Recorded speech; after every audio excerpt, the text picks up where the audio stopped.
លោកនាងជាទីមេត្រីសាលាឧទ្ធរក៏ហៅលោកកឹមសុខាឲ្យចូលរួមសវនាការនៅសាលាឧទ្ធរនៅព្រឹកថ្ងៃទី4ខែកក្កដា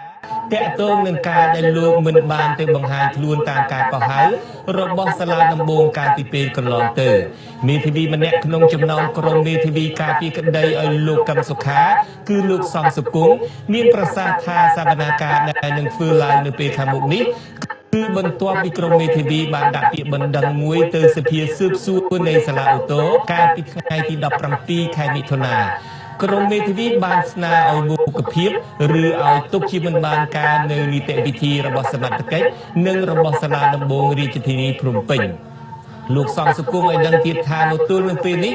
ក្រុមមេធាវីកំពុងសិក្សាផ្នែកច្បាប់និងរងចាំការសម្រេចរបស់លោកកឹមសុខាថាតើនឹងចូលខ្លួនឬមិនចូលខ្លួនព្រះរាជអាជ្ញានៃសាលាដំបងរាជធានីភ្នំពេញចោទប្រកាន់លោកកឹមសុខាថាបានប្រព្រឹត្តបទល្មើសជាក់ស្ដែង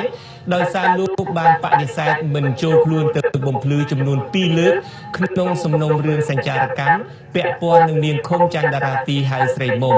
ករណីចោទប្រកាន់ពីបទល្មើសជាក់ស្ដែងនេះលោកកឹមសុខាបានសម្រេចស្នាក់នៅតែក្នុងទីស្នាក់ការគណៈបក្សសង្គ្រោះជាតិអស់រយៈពេលជាង1ខែមកហើយ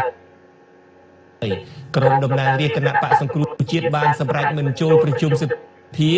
ដោយទាមទារឲ្យគណៈបកកណ្ដាលអំណាចទម្លាក់ចោលការចោទប្រកាន់នានាចំពោះសកម្មជននិងមន្ត្រីបកនេះដោយរួមទាំងសំណុំរឿងលោកកឹមសុខានិងអ្នកពាក់ព័ន្ធផងលោកកឹមសុខា